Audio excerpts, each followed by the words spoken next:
कभी सोचा है कि हम अपने अतीत को, अपनी हिस्ट्री को कैसे सहेज कर रखते हैं? क्या इतिहास सिर्फ धूल भरी फाइलों और सरकारी कागजों में ही बंद रहता है, या फिर ये उन कहानियों में जिंदा रहता है जो हम एक दूसरे को सुनाते हैं? चलिए आज इतिहास को बचाने के इसी अनोखे सफर पर निकलते हैं। तो सवाल ये उठता है, एक रिकॉर्ड और एक याद में आखिर फर्क क्या है? देखिए, रिकॉर्ड एक पक्का सबूत है, एक ऑफिशियल डॉक्यूमेंट, पत्थर की लकीर जैसा। और यादें, वो तो दिल में बसती हैं, हमारी भावनाओं से जुड़ी होती हैं, और कभी कभी तो वक्त के साथ थोड़ी धुंधली भी पड़ जाती हैं। लेकिन क्या हम एक के बिना दूसरे को पूरी तरह समझ सकते हैं? तो चलिए इसी पहेली को सुलझाने की कोशिश करते हैं। और हमारी इस खोज की पहली कड़ी है आर्काइव, यानी अभिलेखागार। इसे इतिहास की नींव की तरह समझिए, वो खजाना जहां अतीत के सारे सुराग, उसके कच्चे तथ्य संभाल कर रखे जाते हैं। एक आर्काइव सिर्फ पुराने कागजों का ढेर नहीं होता। ये एक बहुत ही सोच समझकर बनाया गया कलेक्शन है, वो सबूत जो सरकारों को भी जवाबदेह ठहराते हैं। असल में ये तो इतिहास की वो ईंटें हैं जिनसे हम अपने अतीत की पूरी इमारत खड़ी करते हैं। अब देखिए, किसी आर्काइव को चलाना ना एक सिक्के के दो पहलुओं की तरह है। एक तरफ हैं एडमिनिस्ट्रेटर्स, जो ये तय करते हैं कि क्या इकट्ठा करना है और उसे रिसर्चर्स तक कैसे पहुंचाना है। और दूसरी तरफ है टेक्नीशियंस, जो साइंटिफिक तरीकों से इन नाजुक दस्तावेजों को आने वाली सदियों के लिए महफूज रखते हैं। अच्छा, हमें अक्सर लगता है कि आर्काइविस्ट हर एक कागज का टुकड़ा सहेज कर रखते होंगे, है ना? पर असलियत इससे कहीं ज्यादा दिलचस्प है। हर रोज रिकॉर्ड्स का पहाड़ खड़ा हो जाता है, और ये तय करना कि क्या रखना है और क्या नहीं, ये अपने आप में एक साइंस है। किसी भी रिकॉर्ड को यूं ही नहीं फेंक दिया जाता। इसके पीछे एक बहुत ही सख्त प्रोसेस होता है। सोचिए जरा, एक डॉक्यूमेंट को खत्म करने का फैसला लेने से पहले 3 बार, जी हां, 3 बार उसकी जांच होती है। पहले 10 साल बाद, फिर 20 साल बाद, और फिर उसके भी 20 साल बाद। ये सब इसलिए ताकि कोई भी कीमती जानकारी कभी हमेशा के लिए खो ना जाए। और ये बात इस कोर्ट में कितनी सही कही गई है। मतलब रिकॉर्ड्स को बस जमा कर लेना काफी नहीं है, अगर वो ठीक से रखे ना जाएं तो किसी काम के नहीं। ये बिल्कुल वैसा ही है जैसे किसी अंधेरे कमरे में काली बिल्ली को ढूंढना, नामुमकिन। यहीं पर एक आर्काइविस्ट का असली हुनर काम आता है। तो चलिए अब इन सब बातों को एक असली, दिल दहला देने वाली घटना के आईने में देखते हैं। एक ऐसी घटना जिसने रिकॉर्ड्स और यादों दोनों को हमेशा के लिए बदल दिया। 1947, भारत का बंटवारा।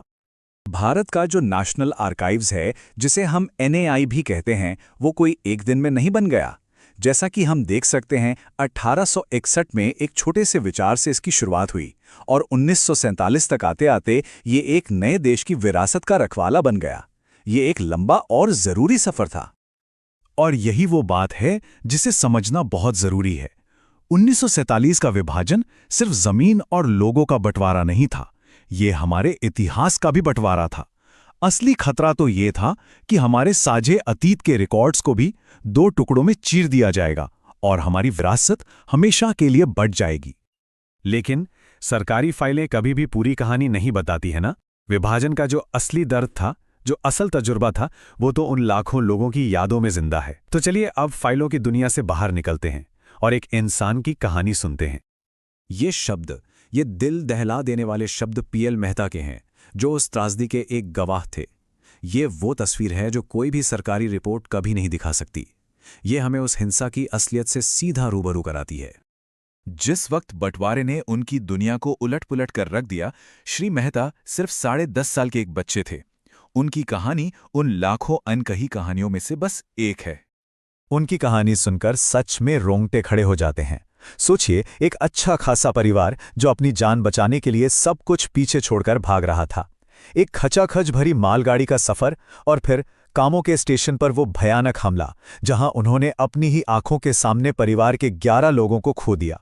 उनकी जान सिर्फ इसलिए बच पाई क्योंकि उनके चाचा ने उन्हें अपनी पगड़ी में छिपा लिया था। जो कुछ भी उन्होंने झेला, उसके आधार पर श्री मेहता उस वक्त के राजनीतिक नेतृत्व को बंटवारे के लिए जिम्मेदार मानते हैं। ये उनका अपना नजरिया है, जो उस गहरे दर्द से निकला है जिसे उन्होंने खुद महसूस किया। अब श्री मेहता जैसी न जाने कितनी ही कहानियां हैं जो कभी सरकारी फाइलों तक पहुंची ही नहीं। तो सवाल यह है कि इन मिटती ही यादों को कैसे बचाया जाए, और इसका जवाब मिलता है एक बिल्कुल नए तरह के आर्काइव में। यहाँ पर हमें 2 बिल्कुल अलग अलग मॉडल देखने को मिलते हैं।